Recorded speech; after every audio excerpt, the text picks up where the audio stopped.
India TV YouTube channel को subscribe करें और बेल आइकन दबाएं। 2 मई के बाद से बंगाल के हालात बिल्कुल ठीक नहीं है।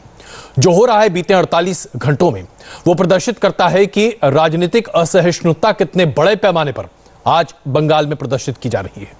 जरा सोचिए, भारतीय जनता पार्टी का आरोप है 9 से ज्यादा भारतीय जनता पार्टी के कार्यकर्ताओं को मौत के घाट उतारा जा चुका है। राजनीतिक तांडव और राजनीतिक हिंसा क्या इस पैमाने पर दिखाई जा सकती है, वो भी आज के लोकतंत्र में यह अपने आप में अफसोसजनक है। प्रधानमंत्री नरेंद्र मोदी ने बंगाल के राज्यपाल से फोन पर बातचीत की है, अपनी चिंता व्यक्त की है। भारतीय जनता पार्टी के अध्यक्ष जेपी नड्डा बंगाल की यात्रा पर हैं और 5 मई को ममता बनर्जी शपथ ग्रहण करने वाली है। इस बीच जो हिंसा हो रही है उसे लेकर लगातार तृणमूल कांग्रेस पर सवाल उठाए जा रहे हैं। इस मुद्दे पर चर्चा करने के लिए हमारे साथ मौजूद हैं भारतीय जनता पार्टी के प्रवक्ता और बिहार में मुख्यमंत्री शहनवाज हुसैन और अपरूपा पोद्दार जी सांसद हैं, टीएमसी से हमारे साथ मौजूद हैं। मैंने उद्योग मंत्री मुख्यमंत्री अगर गलती से कह दिया होगा शहनवाज जी तो क्षमा चाहता हूं। पहले उद्योग मंत्री हैं आप। अपरूपा जी, पहला सवाल मेरा आप ही से है। सवाल ये कि जिस तरह की राजनीतिक हिंसा दिखाई जा रही है और सामने प्रदर्शित है, ऐसी तस्वीरें तो शायद आजाद हिंदुस्तान में बहुत कम देखने को मिलती थी। 48 घंटे में 9 से ज्यादा लोगों की हत्या, यह अपने आप में लॉ एंड ऑर्डर का सबसे बड़ा सवाल है। प्रधानमंत्री जी फोन करके चिंता व्यक्त कर रहे हैं राज्यपाल से, यह तो बड़ा ही अप्रत्याशित है। कैसे आप लोग इसको निपटेंगे और कैसे इस पर लगाम लगाएंगे? सबसे पहला सवाल तो यही बनता है। देखिए अजय जी, पहली बार इस तरह का माहौल बना है। शहनवाज जी, ये सवाल अपरूपा जी के लिए है, प्लीज। जी करें। अपरूपा जी प्लीज। अजय जी देखिए, 2 मई के बाद जो मैंडेट बंगाल के जनता को और मिला है, उसके बाद तृणमूल कांग्रेस के कोई भी कार्यकर्ता को ये सब करने की आवश्यकता नहीं है। भारतीय जनता पार्टी जो 200 इस बार 200 पार की जो उम्मीद लगाए थे, ये तो उनका आपस के राजनीति लग रहे हैं। क्योंकि देखिए, एक बात हम आपको बता रहे हैं, आज भी law and order election commission के अंडर में, तो इसका मतलब इलेक्शन कमीशन इस चीज को बखूबी नहीं निभा पा रहा है। ये सवाल उनसे किया जाए। कल ममता बनर्जी मुख्यमंत्री बन जाएगी, कल वो शपथ ले लेगी, उसके बाद देखिए बंगाल में ये लॉ एंड ऑर्डर का सिचुएशन जैसे पहले था वैसा रहेगा। और एक बात बता रही हूँ कि बंगाल में जो भारतीय जनता पार्टी, जो तृणमूल से छूट के भारतीय जनता पार्टी में आए थे, ओल्ड बीजेपी न्यू बीजेपी जो है, अब जो है बंगाल में ये रिजल्ट आने के बाद ओल्ड बीजेपी सोच रहे कि न्यू बीजेपी उन लोगों के साथ गलत किया है। ये इन लोगों का आपस में किया हुआ है। जब बंगाल में आज ये कोरोना के पैंडेमिक से हम लोग, अपरूपा जी, आप एक टेक्निकलिटी के आधार पर इस पूरी हिंसा के लिए जिम्मेदार राज्यपाल को और चुनाव आयोग को ठहरा रही हैं। स्थिति तो यह है कि सरकार की कमान लगभग आपके हाथ में आ चुकी है, इसके बावजूद यह हिंसा हो रही है। और यह बताइए कि भारतीय जनता पार्टी के कार्यकर्ता आपस में एक दूसरे की हत्या इस जघन्य तरीके से करेंगे जिस तरीके से सामने दिखाई दे रहा है? यह बात गले के नीचे उतरती नहीं है, किसी के गले के नीचे नहीं उतर रही, तृणमूल कांग्रेस के अलावा। ये भारतीय जनता पार्टी का ये सब कभी पैर के नीचे उसको फांसी लगाया जा रहा है, रात के वक्त अंधेरा में ये सब किया जा रहा है, और दिन में पता चल रहा है कहीं पर मीटिंग करने जा रहे हैं, उसके पहले भारतीय जनता पार्टी के मीटिंग में खुद भारतीय जनता पार्टी के कार्यकर्ता तोड़फोड़ कर रहे हैं। तो ये तो इन लोगों का कल्चर है। ये लोग अभी नहीं संभाल पा रहे और दोष जो है, आरोप जो है, किसी और पे दे रहे हैं। शहनवाज हुसैन साहब, आपकी पार्टी पर ही आरोप लगाया जा रहा है कि आप खुद अपने ही कार्यकर्ताओं को मार रहे हैं, और आरोप आप टीएमसी पर लगा रहे हैं। ये तो हालांकि हमारे गले के नीचे तो अभी नहीं उतर रहा, लेकिन क्या आप इसको बर्दाश्त करने को तैयार हैं? देखिए, टीएमसी की तरफ से माननीय सांसद हैं, लॉ मेकर हैं, उनको बोलते हुए इस बात का ध्यान रखना चाहिए कि खुद टीएमसी ने भी माना है कि 6 लोगों की हत्या हुई, और उन्होंने कहा कि हमारे भी लोगों की हुई है। तो चुनाव आप जीत गए हैं, और हमने अगर 200 का नारा लगाया, हम तो सारी सीट जीतने के लिए लड़ते हैं। जनता का जो जनादेश आया, 38% के करीब वोट आया, हमारे 2 करोड़ 38 लाख वोट आए हैं, तो क्या वो सारे बंगाली मानुष जो हैं जिन्होंने हमको वोट दिया उसको मार डालेंगे आप लोग? जो वर्कर बीजेपी में काम घर में घुस कर मारेंगे? और ये कोई हम बता रहे हैं, ये वहां की सब मीडिया भी बता रही, जिन्होंने जाकर देखा है। हम एक तो चुनाव हारे हैं और आप ये समझते हैं कि 2 दिन का टाइम मिल गया है कि दीदी ओथ ले लेगी, जब तक जिसको भी मारना है निपटना है निपट लो, ताकि इल्जाम आयद नहीं होगा। एक बात याद रखिए कि भारतीय जनता पार्टी है, हमारे राष्ट्रीय अध्यक्ष नड्डा जी पहुंचे, उनका दर्द आपने देखा है। वहां पर जब वो पहुंचे तो किस तरह लोग वहां रोते बिलखते लोगों के आंसू पोंछने का काम किया। दीदी खुद महिला हैं, किस तरह महिलाओं के साथ, जिस दरख्त में फल लगते हैं वो झुकता है, वो तन नहीं जाता। अगर आपको सीट ज्यादा मिल गई है तो बंगाल की जनता ने अगर आपको जनादेश दिया, आपकी सीट मिली है, तो व्यवहार ऐसा कीजिए कि बंगाल के लोगों को कष्ट नहीं हो। आज पूरा बंगाल जख्मी है, रो रहा है। आज चर्चा ये नहीं है कि दीदी हुकूमत में आ गई, टीएमसी आ गई। आज चर्चा ये है कि बंगाल में टीएमसी के गुंडे पूरा गुंडागर्दी पे उतर आए, घर में घुसकर मार रहे हैं, हत्या कर रहे हैं। बिल्कुल। अप्रूपा जी जरा इस बात का जवाब दीजिए, ऐसा क्यों है कि बंगाल में भारतीय जनता पार्टी के कार्यकर्ताओं पर इस तरह के हमले हो रहे हैं? भारतीय जनता पार्टी ने सिर्फ बंगाल में चुनाव नहीं हारा है, भारतीय जनता पार्टी ने इससे पहले पंजाब में चुनाव हारा है, राजस्थान में चुनाव हारा, मध्य प्रदेश में हारा। यह बात अलग है कि अब उनकी सरकार वहां बन गई है। उसके साथ साथ कर्नाटक में भी चुनाव हारा था, वहां सरकार बन गई लेकिन चुनाव हारा था वहां पर। किसी जगह पर भारतीय जनता पार्टी के कार्यकर्ताओं के मारे जाने की खबर नहीं आई। यह खबर सिर्फ बंगाल से आती है, तो जाहिर सी बात है कुछ तो गड़बड़ बंगाल में ही है ना। देखिए अजय जी, बंगाल में जो है इस तरह का लॉ एंड ऑर्डर का सिचुएशन जो है ये लोग तैयार कर रहे हैं। और एक बात बता दे रही हूँ, हमारे जो आरामबाग क्षेत्र से जहां से भारतीय जनता पार्टी की सीट जीते हैं, आपको मालूम है भारतीय जनता पार्टी की सीट जीतने के बाद हमारा खानाकुल में तृणमूल कांग्रेस का हत्या परसों हुआ। आज तारकेश्वर जहां से उनके राज्यसभा का एमपी सपन दास गुप्ता जी खड़े हुए थे, वो चुनाव हार गए, वहां पे तृणमूल जीते हैं। आज वहां पर तृणमूल के ही एक कार्यकर्ता को ये लोग मार दिया। अभी आधा घंटा पहले खबर आया। आप बताइए कि अब हम लोगों का पार्टी का आदमी को कौन मार रहा है? लेकिन ये लोग जो है, देखिए अभी भारतीय जनता पार्टी के पास और कोई मुद्दे नहीं है, बंगाल में आने का कोई मुद्दे नहीं है। इलेक्शन के टाइम में जितने भारतीय जनता पार्टी के कैंडिडेट थे सबका गाड़ी टूटा हुआ था, क्योंकि उनको प्रचार पे आना था। अभी उनको क्या चीज से सामने आना है, मीडिया फुटेज क्या चीज से लेना है कि भाई कुछ मीडिया के लिए मार खा रहे हैं हमारे। देखिए ये बड़ी ही अजीब सी बात आप कह रही हैं अप्रूपा जी। क्या आप ये कहना चाहती हैं कि मीडिया कवरेज के लिए आज भारतीय जनता पार्टी अपने ही कार्यकर्ताओं का खून कर रही है? शहनवाज जी, क्या आप लोग इस तरह से मीडिया कवरेज चाहते हैं? दुर्भाग्यपूर्ण है किस तरह आप एक तरफ हमारे वर्कर मारे जा रहे हैं, टीएमसी के भारतीय जनता पार्टी के पास इंस्टीट्यूशन है, जो वर्कर मारे गए हैं क्या वो मीडिया फुटेज के लिए मारे गए? हमारी पार्टी क्या एक राज्य की पार्टी है? हमें मीडिया फुटेज चाहिए। अपने वर्कर की हत्या हो रही है, उसको देखकर लोग आंसू बहा रहे हैं और आप जख्मों पर नमक छिड़क रहे हैं। महिलाओं को मारा जा रहा है, टीएमसी के गुंडे जाकर महिलाओं के साथ इस तरह का व्यवहार कर रहे हैं, उनके घर में घुसकर जुलूस में तो तीर का नारा लगाकर वो इस तरह की बातें कर रहे हैं। बंगाल का जनता को गुंडा कह रहे हैं, आप बंगाल का जनता को गुंडा कह रहे हैं। बंगाल की जनता है जो हमारे वर्कर को मार रहे हैं, वो बंगाल की जनता है। वो नहीं, आप बोल रहे हैं कि बंगाल की जनता है, तृणमूल के कैडर गुंडे हैं। आप तो हमें भी वोट दिया। पिछले 6 महीने से बाहरी लोग हैं, हमारे जो वर्कर को मार रहे हैं, उनकी हत्या हो रही है, उनको आप लोग क्या कहें? ये गुंडागर्दी को रुकवाइए, ये हत्या की राज रुकवाइए। ऑपोजिशन जैसे बात कीजिए। आज सीपीएम का टोटल वोट बैंक आप लोगों में चला गया बोल के। अप्रूपा जी, आपने यहाँ बहुत महत्वपूर्ण बात की और मुझे लगता है कि मुझे सचेत देना चाहिए। आपने कहा कि ऑपोजिशन में आ गई है भारतीय जनता पार्टी, इसलिए ऑपोजिशन की तरह बिहेव करना चाहिए। सत्ता जिस पार्टी को मिलती है उससे सत्तारूढ़ पार्टी की तरह भी तो बिहेव करना चाहिए। आपकी तरफ से बिहेवियर क्यों नहीं है? नहीं, हमारी तरफ से तो है। आज बताइए भारतीय कहां है, बताइए तो सही। आज ऐसा क्यों है कि भारतीय जनता पार्टी के कार्यकर्ताओं को इस तरीके से मारा जा रहा है, महिलाओं के साथ तमाम तरह के अत्याचार किए जा रहे हैं? यह तो कभी नहीं होता था। सब जगह पर 2-3 फेज में इलेक्शन हुआ। बंगाल को हासिल करना है। बंगाल में 8 फेज इलेक्शन क्या शीतलकुची में कहाँ थे आप? शहनवाज जी, कहाँ था आपका उस टाइम में मानविकता, जो आपने 4-5 आदमी को गोली से आपका सीआरपीएफ किसके ऑर्डर पर गोली चलाया था? अप्रूपा जी, क्या शीतलकुची का बदलाव शीतलकुची में लिया जा रहा है?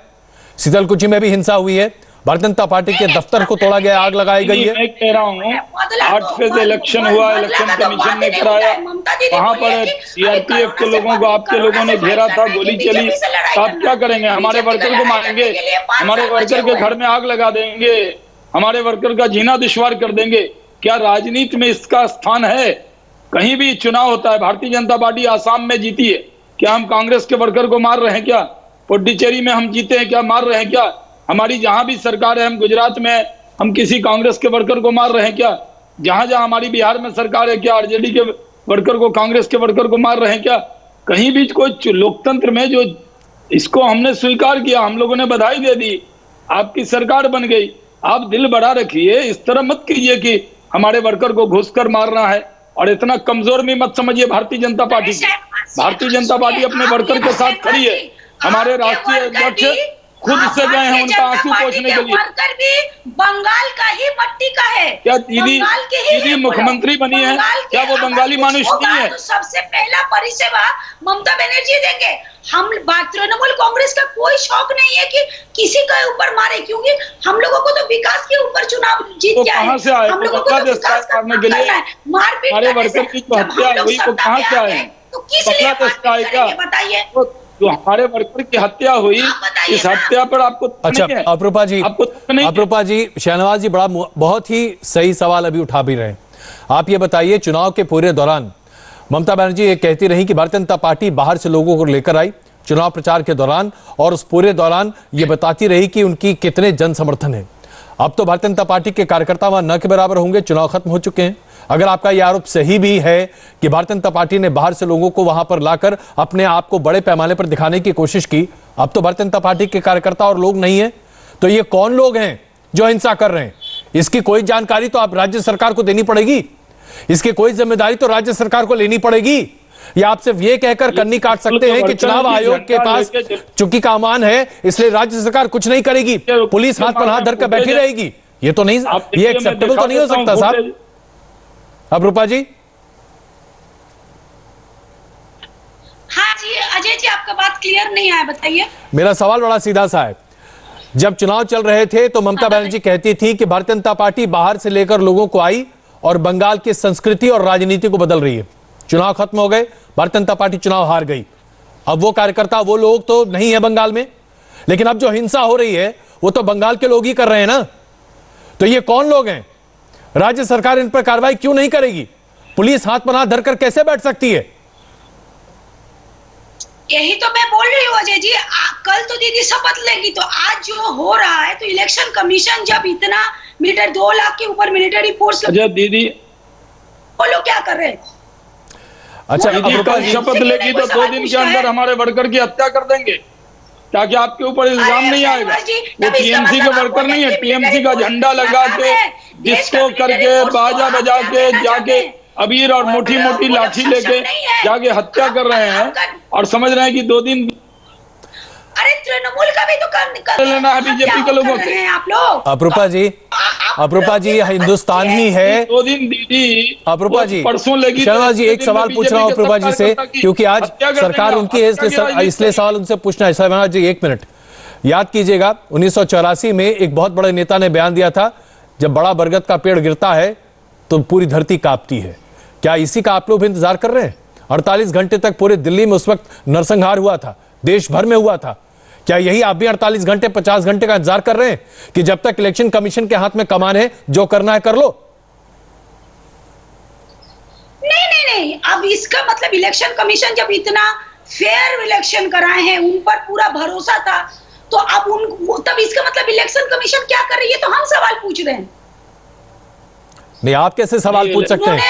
आप कैसे, एक बात बताइए, अभी भी caretaker, law and order state subject. Aparupa ji आप तो सांसद हैं, अप्रूपा जी आप तो सांसद हैं, केयर टेकर चीफ मिनिस्टर कौन है अभी? आगे लोकल एसपी डीएम को। एक सेकंड अप्रूपा जी, आप जरा कॉन्स्टिट्यूशनल मुद्दे पर बात कर रही हैं। केयर टेकर चीफ मिनिस्टर कौन है अभी?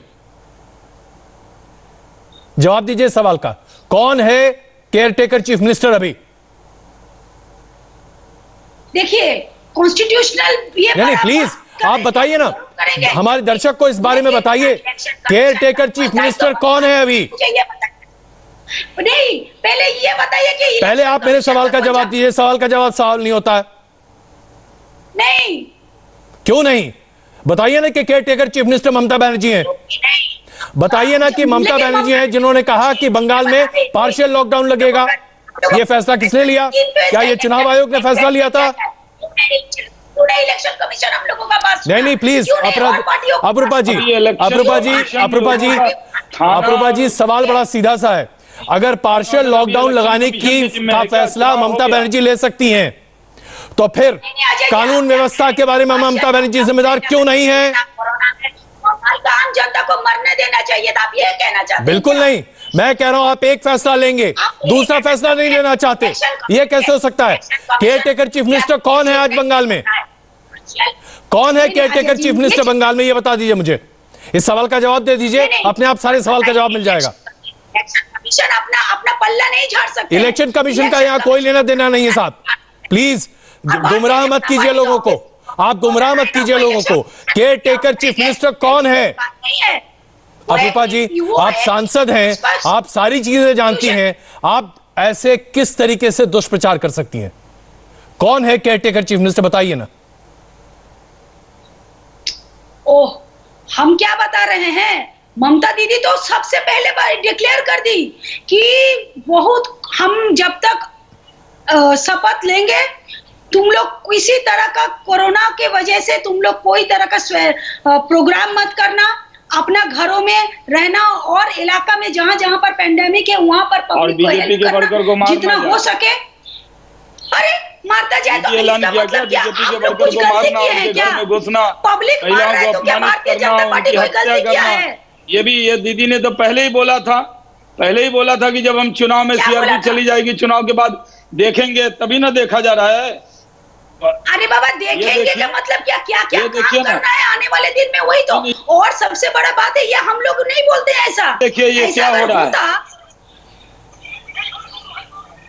तो हम भी अपना मोबाइल में दिखाए कि आपका कार्यकर्ता बीजेपी का, भारतीय जनता पार्टी का कार्यकर्ता हमारे तारकेश्वर, ये हमारा तारकेश्वर है।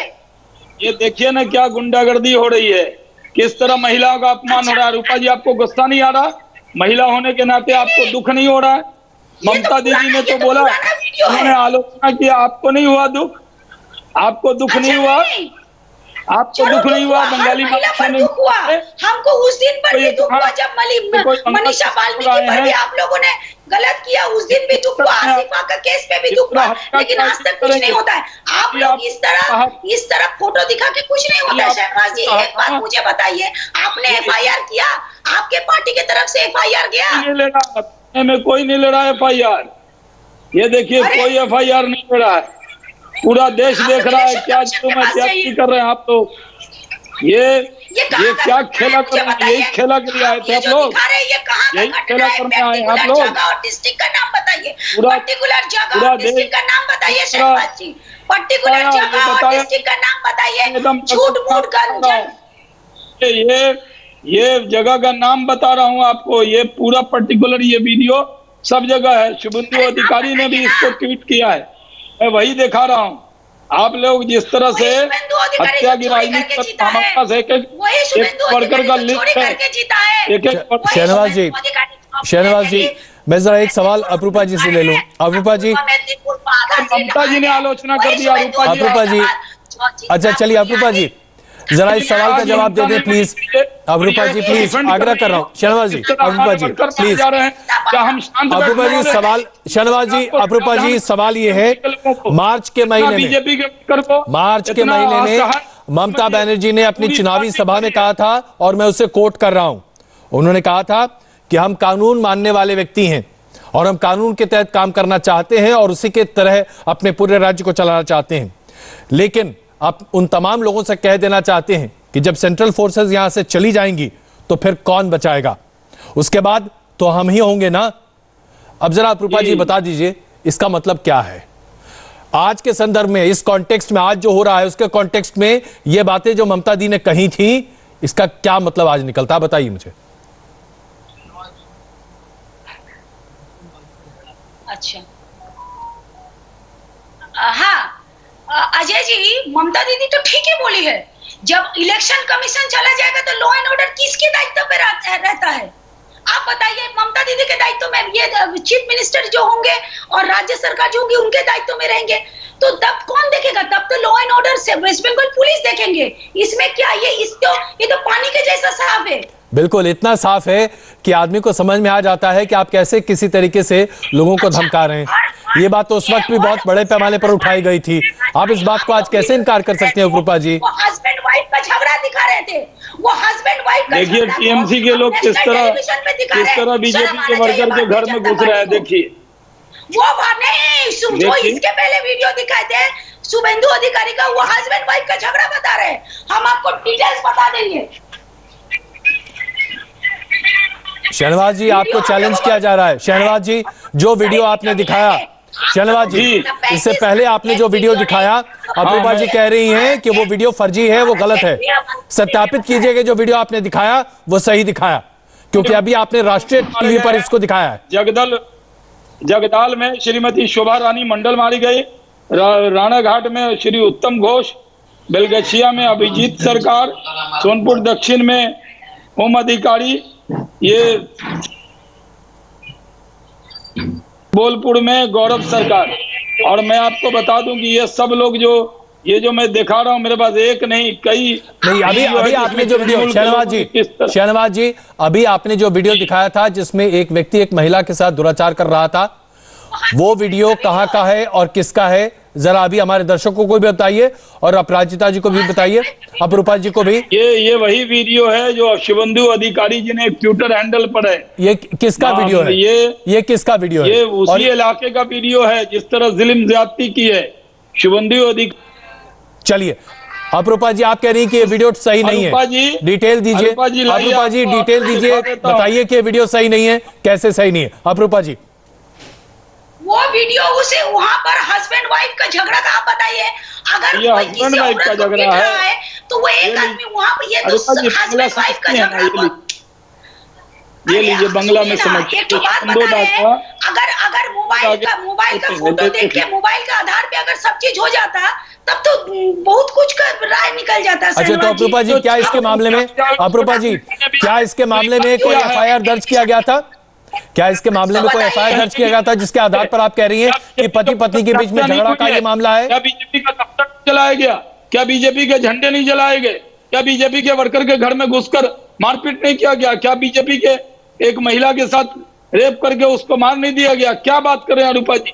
आपके लोगों ने खुद स्वीकार किया है।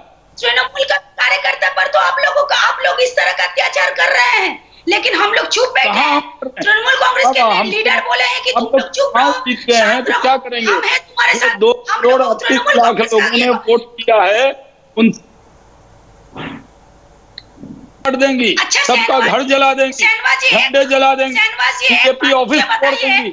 इतना अहंकार सही नहीं है। इसका मतलब आप लोग ये सोचते हैं कि वो जो आप लोगों का भारतीय जनता पार्टी का कार्यकर्ता के साथ हो रहा है वो तृणमूल कर रहा है। इसका मतलब कांग्रेस और सीपीएम क्या आप लोगों का दोस्त है? वो लोग आपके विरोधी नहीं है क्या? सीपीएम और कांग्रेस ये काम नहीं करेगा। इसका मतलब ये स्पष्ट है कि भारतीय जनता पार्टी कांग्रेस और सीपीएम के साथ कांग्रेस का झंडा लेकर जाकर मार रहे हैं महिला को हरवाने के लिए। ये चीज क्योंकि आपने बार बार सीपीएम का नाम लिया, कहीं पर भी आपने तृणमूल का नाम लिया, कहीं पर भी आप सीपीएम और कांग्रेस का नाम नहीं लिया। इसका मतलब आप लोगों का दोस्ती है। हमारी सीपीएम और कांग्रेस में है। अपरूपा जी, अब लड़ाई, ये दलील आपकी एक बार फिर गले के नीचे नहीं उतर रही। जिस पार्टी के साथ भारतीय जनता पार्टी का परस्पर विरोध है वो है तृणमूल कांग्रेस। इस बार के चुनाव ने तो स्पष्ट कर दिया कि कांग्रेस और वामपंथ दलों के साथ भारतीय जनता पार्टी का कोई तालमेल ही नहीं है, क्योंकि दोनों में कोई मुकाबला है ही नहीं। जो मुकाबला है वो आपके साथ है बीजेपी का। तो जाहिर से बात है, अगर भारतीय जनता पार्टी आरोप लगाएगी, कार्यकर्ताओं पर हमले का आरोप लगाएगी, तो आप पर ही लगाएगी ना, किसी और पर तो लगाने का कोई औचित्य बनता नहीं है। आप भी तो बीजेपी पर ही आरोप लगा रही है ना। आपने अभी तक कांग्रेस या वामपंथ दल का नाम क्यों नहीं लिया? देखिए, जहां पर हमने 2 जगह का नाम लिया, जहां खानाकुल में वहां पर हम लोगों ने एफआईआर किया, वहां पर भारतीय जनता पार्टी का कार्यकर्ता ने किया, हम लोगों ने एफआईआर किया। अभी आधा घंटा 40 मिनट पहले हमारा कोई रोल ही नहीं है। अभी तो इलेक्शन कमीशन का रोल है, एक जगह एफआईआर किया, चलिए अच्छा ये मान लिया कि एक जगह कर दिया और बाकी जगह नहीं किया। वाह, अब तो स्वीकार कर लिया ना अजय जी इन्होंने कि एक जगह एफआईआर हम लोगों ने किया, रूपा जी ने कहा। यानी एक जगह करेंगे और 6 जगह नहीं करेंगे। अपने वर्कर को बताइए, जो टीएमसी के लोग भी सुन रहे हैं उनको मैं कहता हूँ, जीत गए हैं तो संयम में रहिए।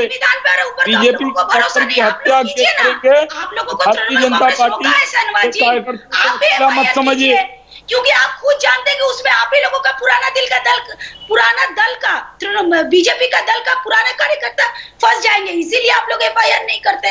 आप लोग सीबीआई जांच क्यों नहीं करा लेते? कोई थाने में फोन नहीं उठा रहा, कोई नहीं मिल रहा, कोई डीएम नहीं मिल रहा, सबको कह दिया गया है ना जो आपका कार्यकर्ता का खून हुआ है, इस तरह का व्यवहार आप कर रहे हैं। हुकूमत में आए तो कुत्ता खींचना, सेवा के लिए आए या गर्दन काटने को आए? आप हुकूमत में आए हैं तो क्या 2 करोड़ 38 लाख बंगाली जिन्होंने हमको वोट दिया उनका गर्दन उड़ा देंगी, उनका घर जला देंगी, उनका दफ्तर जला देंगी? इतना अहंकार सही है क्या? वो भारतीय जनता पार्टी को वोट की दिए हैं, आने वाले दिन में तृणमूल कांग्रेस उन भारतीय जनता पार्टी को गले लगा लेंगे और विकास से गले लगा लेंगे। विकास से वो वोट भी तृणमूल कांग्रेस को आने वाले दिन में आएंगे। अच्छा शहनवाज जी, एक बात तो अपूर्वा जी की बिल्कुल, शहनवाज जी ये बात तो अपूर्वा जी की जरा हम लोग को इस पर विवेचना करनी चाहिए। एफआईआर एक भी मामले में बीते 48 घंटे में दर्ज नहीं हुआ क्या? कोई एफआईआर तो दर्ज हुआ होगा, ऐसा कैसे संभव हो सकता है कि एफआईआर दर्ज हो ही ना? देखिए, एफआईआर दर्ज करने गए, वहां पर थाने में कोई बात करने को तैयार नहीं, स्पॉट पे पुलिस जाने को तैयार नहीं। हत्या के बाद जो था कि ये दो दिन पूरी जो करना है कर लो, वही हाल हो गया है कि दीदी जो है कल शपथ लेगी 5 तारीख को, उससे पहले जो करना है कर लो। हर बीजेपी कोई ऐसा जिला नहीं है, ऐसी जगह जहां हम जीत गए हैं वहां पर भी हमारे वर्कर को मारा पीटा गया, डराया गया।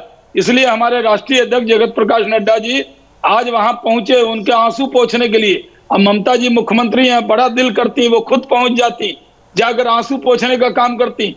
जब आदमी जीत जाता है तो पूरे राज्य का जिम्मेदारी होती है। शहनवाज जी, राज्यपाल ने बीती रात ही पुलिस के आला अधिकारियों के साथ मीटिंग की थी, बातचीत की थी, पूरे हालात के बारे में ब्यौरा लिया था। आपको नहीं लगता कि ये वक्त जो था कि आप राज्यपाल को एक मेमोरेंडम देते और कहते कि हमारा एफआईआर दर्ज नहीं हो पा रहा? जी हमने दिया, दिलीप घोष आगे मिले और राज्यपाल जी को बताया। उसके बाद जब सब कुछ लुटा के होश में आए तो क्या हुआ, 2 दिन पूरी तरह बीजेपी के वर्कर को मार कुटाई की, हत्या की, उनको ऑफिस जलवाया। और 2 दिन के बाद जब राष्ट्रीय अध्यक्ष नड्डा जी गए, जब मीडिया में ये सवाल उठा कि ममता जी का नाम ही ममता है, क्या बंगाल के जनता के लिए उनके मन में कोई ममता नहीं है? कैसी हो गई है दीदी?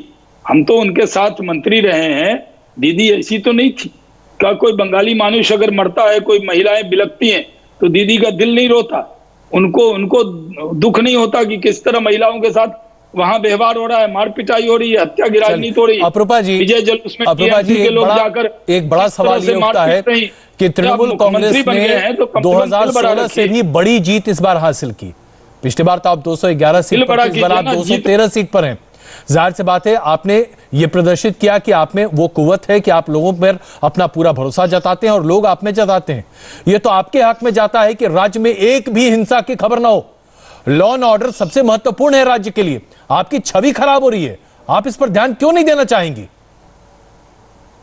अजय जी, यही तो बात है कि हम लोग इतना ये मैसिव जीत के बाद कभी भी कोई भी दल क्या ऐसा करेगा? इसका मतलब तृणमूल कांग्रेस का छवि को जो इन्होंने 3 महीना या पिछले 6 महीना में दिखाने का बंगाल का जनता को कोशिश किया था, उसमें बंगाल का जनता ने इन लोगों को फेल कर दिया। अब जो है ये लोग सोच रहे कि इस तरह का लॉ एंड ऑर्डर सिचुएशन को हम लोग डिस्टर्ब करें। अब बताइए, उन्होंने कहा कि 2 दिन, लेकिन इससे इनको क्या मिल जाएगा?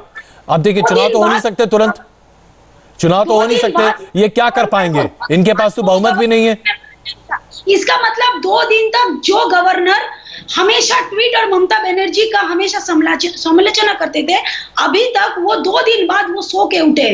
लग रहा है उन्होंने कोई एक्शन या एफआईआर के लिए कुछ नहीं कहा। और जो जगह का उन्होंने बात कहा, पूर्व मेदिनीपुर एसपी। अपूर्वा जी जरा देखिए, हमारे दर्शकों को ये बात आपको समझाना आवश्यक है। हमारे दर्शकों को ये बात आपके लिए समझाना आवश्यक है कि आखिरकार भारतीय जनता पार्टी आपकी सरकार पर ये तोहमत लगाकर या आपकी पार्टी पे तोहमत लगाकर हासिल क्या कर लेगी? सत्ता तो मिल नहीं सकती उनको, सत्ता तो मिल नहीं सकती ना भारत अभी आपकी सरकार पर कालिक पोत कर। तो ये क्यों करेगी भारतीय जनता पार्टी? अभी अपने ही लोगों को कोई क्यों मारेगा? अजय जी, मैं एक बात कहूं, आज आप डेट और टाइम नोट करके लिख लीजिए। आपने कभी सोचा था कि मध्य प्रदेश में भारतीय जनता पार्टी ये नाटक करेंगे, जहां देश कोरोना से लड़ रहा था और इन लोगों को सत्ता चाहिए था? ये लोग सब कुछ कर सकते हैं, क्योंकि ये लोग बहुत अच्छे से जानते हैं कि ये लोग पब्लिक का, जनता का वोटों से कभी नहीं आ सकते हैं। ये लोग बंगाल में लॉ एंड ऑर्डर सिचुएशन को हमेशा खराब करना चाहा। ममता बनर्जी को, छवि को भारतीय जनता पार्टी कभी नहीं चोट पहुंचा सकता है, ये बात जान लीजिए। क्योंकि बंगाल का पब्लिक सेंसिटिव है, इमोशनल है, और बंगाल जब ब्रिटिश के हाथ में था तो बंगाल से ही स्वाधीन भारत का आवाज उठा था। ये बात भारतीय जनता पार्टी और शहनवाज जी भी इसका एक छोटा जवाब दीजिए, क्या वाकई में आप बैकडोर एंट्री करना चाहते हैं? हालांकि उसका कोई विकल्प दिखता नहीं है किसी भी तरह से। देखिए अजय जी, अपरूपा जी सांसद हैं, लॉ मेकर हैं, उनको मालूम नहीं है कि बंगाल में 38% करीब वोट बंगाली मनुष्य ने बीजेपी को दिया है। ये क्या जोर जबरदस्ती है? हमें 77 सीटें दी हैं, क्या जोर जबरदस्ती है? हम बंगाल के अंदर एक मजबूत विपक्ष के तौर पर उनके सामने सामूहिक कोई विपक्ष नहीं है। कांग्रेस कम्युनिस्ट तो है नहीं, हम ही विपक्ष दोनों होता है। हम जहां भी हुकूमत में आने के लिए बंगाल में हम 3 से 77 पहुंच गए। अब हमको अभी भी बहुत कमजोर आंकड़े पर तुली। आप ये मानिए, दिल बड़ा कीजिए। मेरे नेता अटल बिहारी वाजपेयी जी ने कहा था, छोटे मन से कोई बड़ा नहीं होता और टूटे मन से कोई खड़ा नहीं होता। हम लोग आपसे अनुरोध करते हैं कि इस तरह की अपने वर्कर को नियंत्रित रखिए। और अगर आप समझ रहे हैं कि चुनाव खत्म हो गया और भारतीय जनता पार्टी जो 3 MLA की पार्टी थी, तब भी पंचायत के चुनाव में हमारे वर्कर को मारा पीटा गया। सब पार्टी, कम्युनिस्ट पार्टी ने दफ्तर बंद कर लिया, झंडा हटा लिया, कांग्रेस वाले घर बैठ गए। हम लड़े हैं आपसे, इसलिए तो जनता ने हमें 38% वोट दिया। हम विपक्ष हैं, और अगर भी जुल्म ज्यादती आप करते रहेंगे तो लोकतांत्रिक तरीके से हम हिंसा का जवाब हिंसा से नहीं देंगे। तृणमूल का रास्ता हिंसा का रास्ता है, हमारा रास्ता महात्मा गांधी का रास्ता है, डॉक्टर श्यामा प्रसाद मुखर्जी का रास्ता है, नरेंद्र मोदी जी, अटल बिहारी वाजपेयी का रास्ता है। अपरूपा जी, लोकतांत्रिक तरीके से आप लड़ेंगे और विपक्ष के तौर पर भारतीय जनता पार्टी काम करने को तैयार है। आप लोग सत्तारूढ़ पार्टी के तौर पर आप क्या विपक्ष को साथ लेकर चलने को तैयार है? हिंसा का ये दौर खत्म होगा कि नहीं होगा, ये बड़ा महत्वपूर्ण है, वरना आपकी सरकार पर शुरू होने से पहले ही काला धब्बा लगेगा। अजय जी, हम आपके माध्यम से ये नेशनल टेलीविजन पर हम ये भारतीय जनता पार्टी को कहना चाहते हैं कि देखिए, सरकार हम लोग तो बढ़िया से चलाएंगे और विपक्ष को लेके चलाएंगे और विपक्ष को सम्मान देके चलाएंगे। जो भारत में हो रहा है, सेंट्रल जैसा विपक्ष को दबाया जा रहा है, विपक्षी को दबाया जा रहा है, कुचला जा रहा है, वो ममता बनर्जी का सरकार कभी नहीं करेंगे। ये हम आपको एकदम स्पष्ट कर देना चाहते हैं। लेकिन ये बात हम पूछना चाहते हैं सेंट्रल गवर्नमेंट से, मोदी जी से, अमित शाह जी से, आप लोग भारत में, हमारे भारत में और हमारे बंगाल में वैक्सीन कितना जल्दी आप लोग भेजेंगे? क्योंकि ये कोरोना वैक्सीन से पहले कानून व्यवस्था, देखिए वैक्सीन तो आप कर ही रहे हैं, उस पर तो ममता बनर्जी काम कर रही हैं, लेकिन कानून व्यवस्था बहुत जरूरी है। अगर खून खराबा ऐसा होता रहा तो लोगों को विश्वास नहीं होगा आपके नए राज्य में। अभी आदमी सोच रहा है कि खाना नहीं मिले, पहले वैक्सीन मिले ताकि कोरोना से हम, और कोरोना का वैक्सीन लेने के बाद अब 5 दिन आप घर ही में रहेंगे तो हिंसा ऑटोमेटिकली बंद हो जाएगा। तो क्यों नहीं सरकार जल्द से जल्द वैक्सीन बंगाल को हिंसा बंद वैक्सीन से होगा? इधर ब्रेकिंग न्यूज हो गया अजय जी, अरूपा जी ने ये ब्रेकिंग न्यूज दे दिया कि अगर वैक्सीन भेज देंगे तो लोग घर में रहेंगे और तृणमूल के लोग हिंसा करने नहीं जाएंगे। चलिए भाई, अगर यही बात है तो जितना तृणमूल के वर्कर है उसको वैक्सीन लगाइए, 5 दिन घर में रखिए उसको, वैक्सीनेशन की जरूरत है। और इस वैक्सीन में ऐसा भी कुछ खिलाया जाए जो कम से कम मन में जो हिंसा है तृणमूल कांग्रेस के वर्कर में वो निकल जाए। अपरूपा जी, इतना वैक्सीन तो पूरा दिया जाएगा। बंगाल के लोगों से हमें बहुत प्यार है, क्योंकि बंगाल के लोगों ने 3 से 77, इतना ज्यादा सीट किसी राज्य ने इतना तेजी से नहीं दिया, 38% वोट दिया। बंगाल के लोगों को हम सैल्यूट करते हैं, सलाम करते हैं, उनको वैक्सीन देंगे।